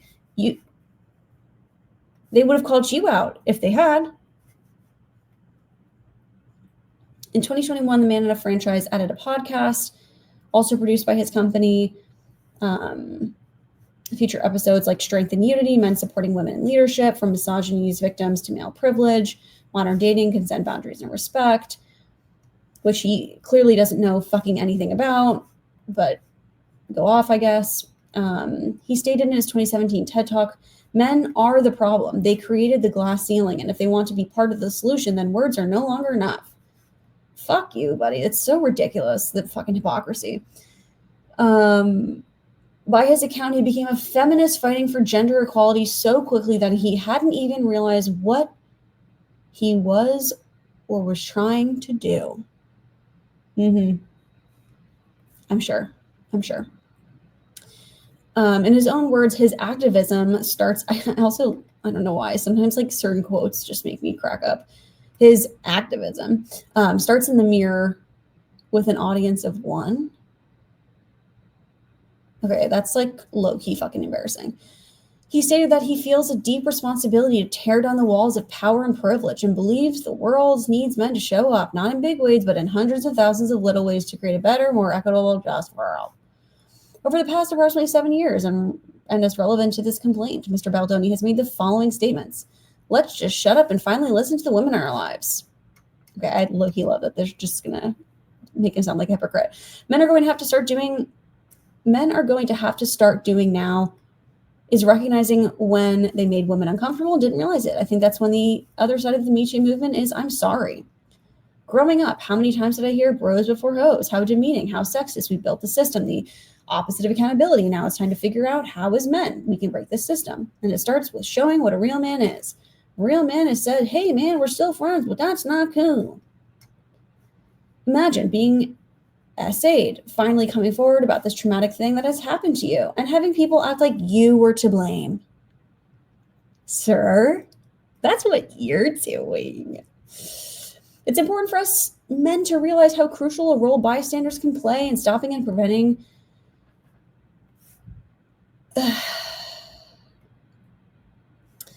it's just like, I just don't understand these. So stupid. Must be part of the movement, act upon call of actions. Are you confident enough to listen to the woman in your life? You're clearly not. Like, all of us have a situation or pattern that we need to end the cycle of. Yeah, you the fucking most, apparently. I want men to stop asking the question, why do women stay? I want to make men to take accountability. Okay, you clearly need to take your own advice again. There's never an excuse, no matter how much trauma a man has. There's never an excuse to lay hands or hurt a woman physically or emotionally. DV isn't physical, scars are invisible, blah, blah, blah. It's emotional gaslighting. He knows a lot about that. I think we judge enough women and victims, but the real question is, why do we keep allowing men to harm? I remember this, I think it was from like a press interview or something. In sum, he crafted a public image for himself as not just an ally, but as a fierce advocate for women. Contrary to this image, as set forth in detail, he spent the last several months significant resources on this goal of wanting to bury and destroy Blake for raising concerns about his and his CEO's harassing and disturbing conduct. Oh my God, are we almost done here? Hold on, you guys. I'm like low-key dying. Oh my gosh, hold on. I should probably stop sharing this because it's probably making you dizzy. Okay.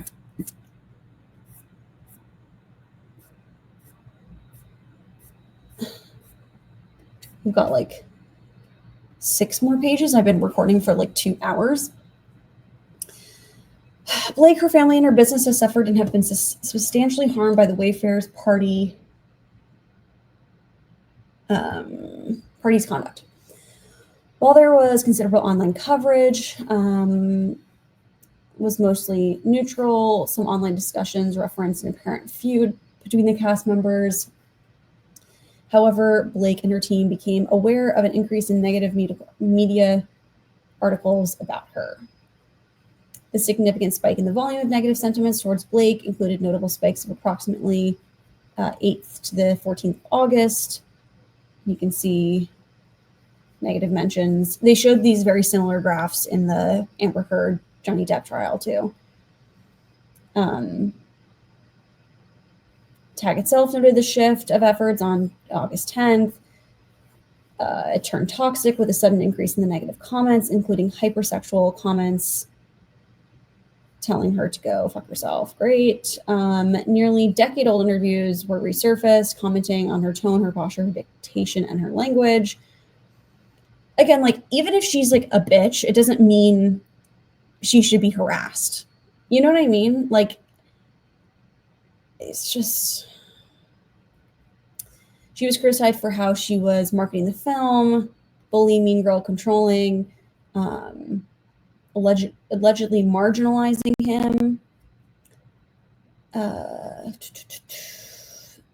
They dissected her and contemplated her cancellation. They seeded social media content into publications with small audience and lax editorial standards like these. Larger audiences and greater reach, which amplified the negative statements. Content from low influence sites was often linked and referenced to in these high influence articles. The social manipulation campaign engineered by Baldoni and Wayfair helped create and sustain a negative news cycle. Like, look at that. That's crazy. This like chart down here. Yeah, you can see the negative reflection. This was precisely that they hoped to achieve, like discredit her and bury her in retaliation for reporting her concerns about harassment and unsafe working conditions, and in the hopes of deterring her from potentially taking those concerns public. It has been devastating to Blake, including her family and business and all the people who work at each of them. Unlike Wayfair and Baldoni, Blake has been precluded from not only experiencing the success of the film, but also from having the ability to engage further with her business fans and social media followers without triggering an onslaught of hateful comments. Instead, her and her family have been forced to contend with a wide-reaching negative media campaign. When it becomes clear that this media blitz was the result of an intentionally seeded, cultivated, and financed campaign against her, Blake began to experience mental, physical, professional, and financial harm that continues to this day. The effects of her professional life were immediate and substantial. Given the ongoing nature of the campaign and associated negative public sentiment, she did not believe she could proceed with public appearances or events without being forced to openly discuss what happened on set, which is fair. For example, she canceled a critical target corporate event for her hair care company, and she backed out of her scheduled role to host the premiere episode of the 50th anniversary of SNL. The retaliation campaign against her damaged her companies as well. The long-planned launch of her hair care line, set more than a year prior to the date selected to release the film, was caught up in the crossfires of the negative environment against Blake. Initially, before the social manipulation campaign started, Blake was informed that the hair care line was Target's largest hair care launch on record. Based on internal sales projections, the sudden and unexpected negative media campaign products was only 56 to 78% of sales. This dramatic drop was completely at odds with the high satisfaction scores that Blake Brown products received and the significant consumer testing before all of this. Around the same time, the social media accounts for Blake's brands, including Betty Buzz and Betty Booze, were flooded with hateful comments, which began to echo through traditional media outlets.